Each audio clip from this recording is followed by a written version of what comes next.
स्वागत है आप सभी का हमारे यूट्यूब चैनल गणितबाजी में। तो रेलवे ने आरपीएफ की एक नोटिफिकेशन जारी की है उसके वैकेंसी के रिगार्डिंग आरपीएफ 2023। तो और भी आपके रेलवे के station master, ALP, technician, most probably group D भी आने वाला है। तो और भी आगे अपडेट्स आते रहेंगे, लेकिन अभी फ़िलहाल रेलवे ने आरपीएफ की और स्टेशन मास्टर की वैकेंसी जारी की है। तो इसको हम लोग पहले आरपीएफ को देख लेंगे, इसमें क्या क्या है। तो आप जिस प्रकार से इन सारे पॉइंट्स को हम लोगों ने नोट डाउन करके रखा है, तो इनको हम देखेंगे।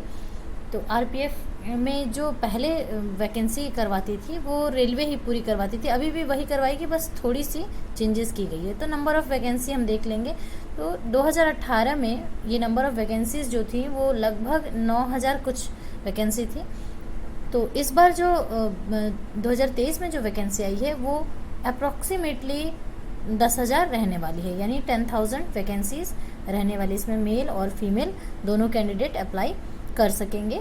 क्राइटेरिया के अंदर जो जितने भी कैंडिडेट आते हैं वो अप्लाई कर सकेंगे। इसमें 4 चरण में आपके पूरे प्रोसेस कराए जाएंगे, phase 1, phase 2, phase 3 and phase 4। तो इन चारों को हम देखेंगे। पहला फेज़ 1 है, सीबीटी है, कंप्यूटर बेस्ड टेस्ट होगा, जैसा कि सारे एग्ज़ाम में अब होता है। फिर फेज़ 2 जो है वो आपका पीईटी रहने वाला है। पीईटी मीन्स जो आपका फिज़िकल एलिजिबिलिटी टेस्ट। इसमें आपका रनिंग, फिज़िकल में जो होता है रनिंग रहने वाला है। ये आपका सीबीटी क्वालिफाई करने के बाद रनिंग हो गया, आपका हाई जंप, लॉन्ग जंप हो गया, ये सब कुछ फेज़ 2 के अंतर्गत रहने वाला है। फिर बात करते हैं फेज़ 3 की। तो फेज़ 3 में आपको पीएमटी यानी ये जो आपका फिज़िकल मेजरमेंट टेस्ट, इसमें आपको क्या रहेगा, तो इसमें जो भी कैंडिडेट रहेंगे उनके हाइट देखे जाएंगे, उनके चेस्ट, ये सब का मेजरमेंट लिया जाएगा। इसको आप पीएमटी को क्वालिफाई कर लेंगे तो लास्ट फेज़ जो आता है वो 4th फेज़ आता है, यानी कि डॉक्यूमेंट वेरिफिकेशन। तो इसमें आपका डॉक्यूमेंट वेरिफिकेशन होगा, डॉक्यूमेंटेशन होगा, सारे डॉक्यूमेंट्स आपके लगेंगे। तो ये यही क्राइटेरिया आपका रहने वाला है। आगे कुछ बदलाव होता है तो उसके रिगार्डिंग रेलवे खुद नोटिफिकेशन जारी करेगी। तो ये जो CBT 1 है, चेंजेस क्या हुए हैं, CBT 1 जो है वो रेलवे न करा के एक रेलवे ने समिति गठित की हुई है। उस समिति का भी रेलवे नाम नहीं दिया है, लेकिन हाँ गठित कर दी गई है, नोटिफिकेशन में साफ साफ क्लियर है।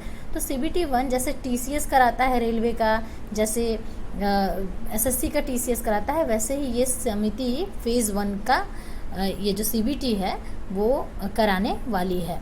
तो CBT 1 रेलवे नहीं कराएगी, रेलवे किसी को देगी, कोई समिति को। बाकी फेज़ 2, फेज़ 3 एंड फेज़ 4 ये चारों रेलवे खुद ही अपना कंडक्ट कराएगी और उसका प्रोसेस भी अपने अंडर उनका इवैल्यूएशन करेगी।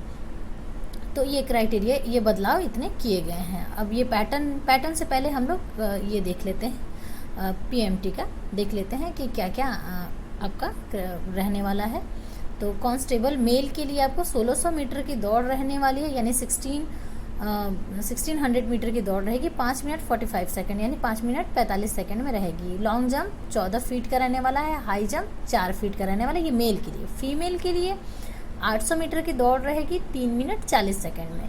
9 फीट आपका लॉन्ग जंप रहेगा और ये 3 फीट आपका हाई जंप रहने वाला है। तो ये आपका पीएमटी के अंतर्गत आने वाला है, सॉरी पीईटी के अंतर्गत, पीईटी पीएमटी के अंतर्गत आने वाला है। बाकी हम देख लेंगे पेपर पैटर्न। तो पेपर पैटर्न अभी दिया नहीं गया है, इसलिए हम लोग 2018 के बेस पे देख लेंगे। तो यहाँ पे जनरल अवेयरनेस के जीए के क्वेश्चन 50 क्वेश्चन रहेंगे, 50 मार्क्स के। और फिर उसके बाद आता है अर्थमेटिक के 35 क्वेश्चन रहेंगे, 35 मार्क्स के, जी 35 मार्क्स के। तो यहाँ पे जनरल इंटेलिजेंसी एंड रीजनिंग जो रहने वाला है वो भी 35 क्वेश्चन रहने वाला है, 35 मार्क्स का। तो इसमें कोई बदलाव होता है तो वो आगे नोटिफिकेशन जारी कर दिया जाएगा, तो आपको अपडेट करा दिया जाएगा। तो ये टोटल नंबर ऑफ क्वेश्चन जो है 50, 35, 120 हो गया। 120 क्वेश्चंस रहेंगे, ईच क्वेश्चन 1 मार्क्स, इसलिए 120 मार्क्स भी रहेंगे। टाइम आपको दिया जाएगा, टाइम ड्यूरेशन जो है वो 90 मिनट्स का है, यानी 1.5 घंटे का पेपर रहने वाला है। तो इस तरह से आप देख पा रहे होंगे कि ये सब कुछ क्राइटेरिया रहने वाला है। अभी फिक्स कितने पोस्ट आएंगे, कैसे कैसे पैटर्न रहेगा, ये सब कुछ आपको नोटिफिकेशन के द्वारा बता दिया जाएगा और इस चैनल पर आपको अपडेट करा दिया जाएगा।